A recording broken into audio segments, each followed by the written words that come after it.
Hello, Louisiana Beer Reviews. We're looking at Imperial Korova Milk Porter. This is from Gnarly Barley, and this is the first video review for this beer in the world. This is a company out of Hammond, Louisiana. They've gotten quite popular with their, what we call the in vogue beers right now, which is the hazy style IPAs. A lot of people call them New England style. But this is a Baltic milk Yeah, porter. but these are more like Louisiana style beers. So before they got into the craze of the hazy IPA, they were putting out a lot of these in big bottles, champagne style bottles, and I had the regular Cordova, which I think is really good.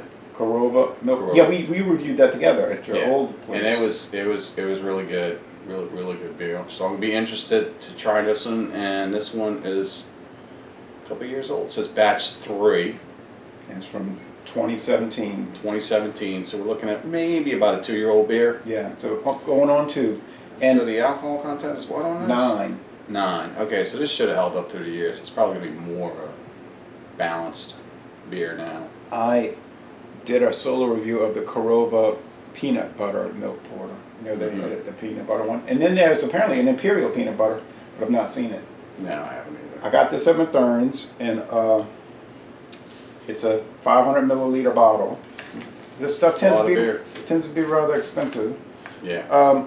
They said that the lineup on it is Two-Row, Munich, chocolate, and brown malt and crystal 30. So a big malt lineup.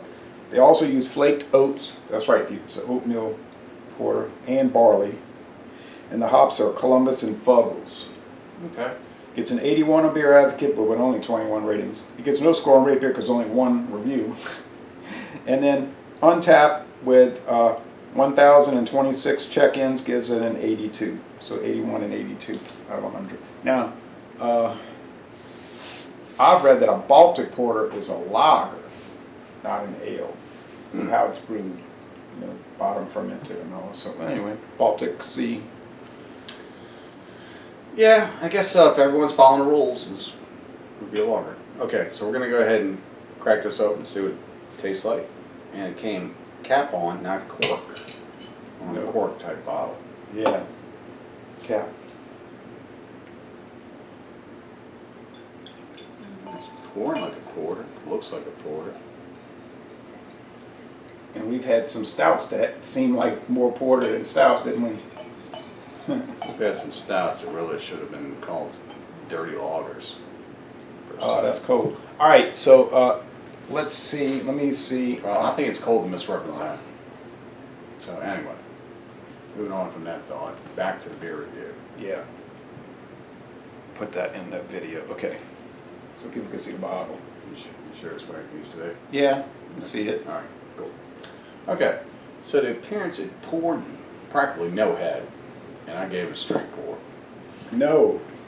Just a little bit of tan. No head. Yeah, and you can see through it. It's semi-clear. Yeah, like a good porter should be. Brown, but when you look down into it, you can see. It's like a dark brown, almost like a dark nut brown. Yeah. It's real malt forward. So if you don't like malty beers, you're not gonna like this. I'm getting chocolate, little chicory, plums. Licorice. Yeah, slight licorice, not too heavy. It's good. I got a lot of Belgian flavors.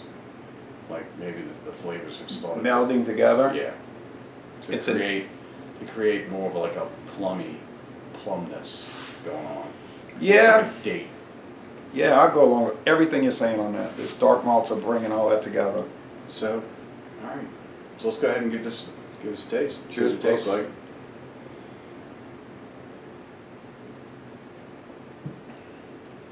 like. It's pretty boozy. It is pretty boozy. I'm not getting separate flavors. I'm getting, just like on the nose, a group of flavors that's melged together. Yes. So it's bready. Strong, intense black bread crust. Like if you go to Oktoberfest and you have that German black beer, it's like that's strong. Yeah, like that brown beer. I mean, that brown bread. Yeah.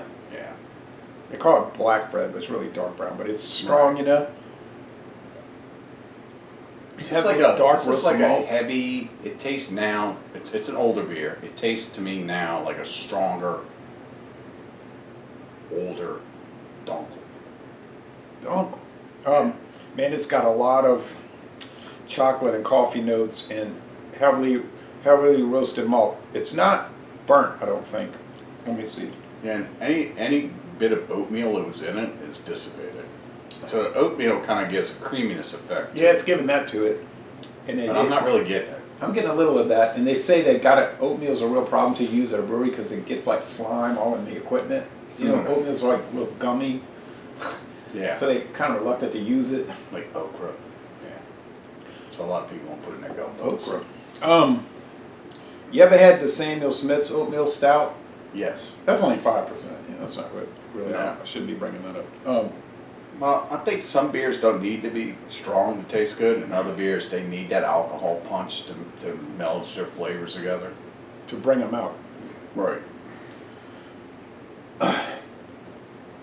Licorice, prunes, dates, raisins. Yeah. Those, not the golden raisins, the black Black raisins or the dark brown raisins. I'm getting all that too. Body is medium, high medium. It's kind of heavy. Yeah, it's not.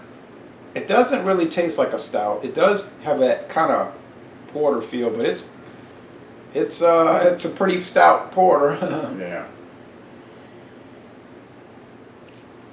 I don't know. It's just Sweet finish. Yeah, it's sweet. It's a well put together beer. I just don't think it's this time of the year that we should be drinking. Well, they said Something like this. They said they brewed in the fall for the Yeah. winter time. Right. Here we are. And in the Wednesday, summer, yeah. June in southeast Louisiana. June, July, August, probably not this kind of beers. Yeah, we're looking at. How hot is it here today? Give me 1 second, kids. It's only in the 80s now, but it's going to get to 90. 88, and yeah, it's going to get warm today.